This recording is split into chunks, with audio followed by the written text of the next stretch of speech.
আজকে আমি রান্না করব অনেক স্বাদের মাছ, ইলিশ মাছ দিয়ে ঝিঙে রান্না করব, মাথা দিয়ে ঝিঙে রান্না করব।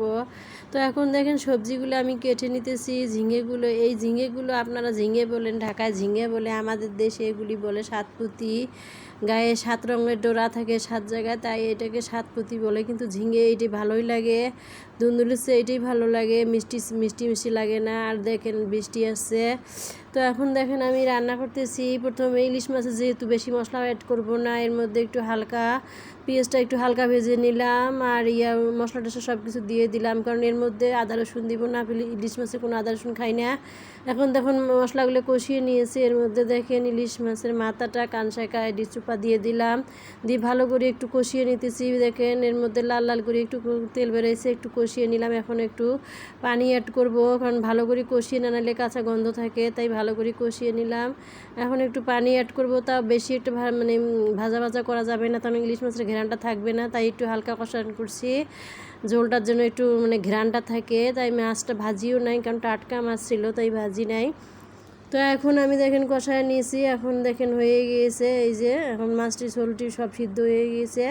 এখন দেন তেল বেড়াইছে, তা এখন আমি এগুলি উঠায় রাখবো, কারণ ইলিশ মাছের কানসাকা কাটা, মাছ কাটা বেড়ায় যাবে, তাই আমি এখন বাটির মধ্যে উঠায় রাখবো, যাতে তরকারিটা পরে দিব, মাছটা পরে দিব, এখন সবজি দিব। তো এখন দেখেন ভালো করে লেড়ে ছেড়ে, কারণ ঝোলটা একটু আরেকটু কমে গেলে একটু মানে মানে উড়ায় রাখবো। এখন দেখেন এইভাবে উড়ায় রাখলে মাছটা হয় কি, মাছটা কোনো ভেঙে যায় না, আর কাটা কাটা হয় না তরকারিটা। তা এগুলি কাটা তো বড় বড় কাটা, এগুলি তো বাসি খেতে হবে, তাই এগুলি উড়ায় রাখলাম। মাছে চামচের সাহায্যে লাড়া দিলে একে সব ভেঙে যেত, তাই খাওয়া মানে একদম খিচুড়ি হয়ে যেত, তরকারিটা নষ্ট হয়ে যেত। কারা কারা কীভাবে খান জানি না, আমরা মাছ এভাবেই খাই। তো এখন দেখেন আমি ঝিঙেগুলো আবার দিয়ে দিলাম ওই মাছের ঝোলে, কারণ মাছের ওই মাছের মাথা দিয়েই তো ঝিঙে রান্না, তাই ওই তরকারির ঝোল দিয়েই রান্না করব, যাতে ঘেরানটা ভালো থাকে, অনেক ভালো লাগবে।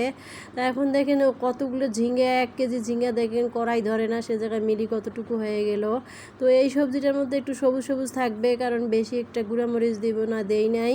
হালকা মশলায় রান্না করতে হবে, নাহলে ভালো লাগবে না। তো এই সবজিটা যে এত ভালো লাগে মাছের মাথা দিয়ে, একটু পাঞ্চি পাঞ্চি লাগে, তবুও কিন্তু মাছ দিয়ে অনেক ভালোই লাগে, এর স্বাদ এগেই মজা লাগে, অনেক ভালোই লাগে। তো একটু ঝোলের পানি দিলাম। এখন আমি দেখেন মাছগুলো ঢেলে দিব, এভাবে মাছগুলো ঢেলে দিলে গেলে উপর দিয়ে দিয়ে দিলাম, কারণ মাছটি তো প্রায় 80% হয়েই গিয়েছে। এখন ওর রঙে ঝোলে যা মানে যে তরকারিটার একটা টেস্ট হবে, তাই এখানে দিয়ে দিলাম ঢেলে, যাতে মাছটি আর না ভাঙে, তাই উপর দিয়ে দিয়ে আলতো আছে দিলাম, একটু লেড়ে ছেড়ে দিলাম। এখন টকবকে বলক উঠবে, কারণ একটু ঝোল ঝোল পাতলা ঝোল তো খাবেই, তার একটু সিদ্ধ হইতে হবে আরও, তাই একটু ঝোল টানাবে আরও, তাই একটু ঝোল একবারে দিয়ে দিলাম, সব কিছু একবারে সিদ্ধ হবে। এখন ঢেকে দিলাম। আল্লাহ।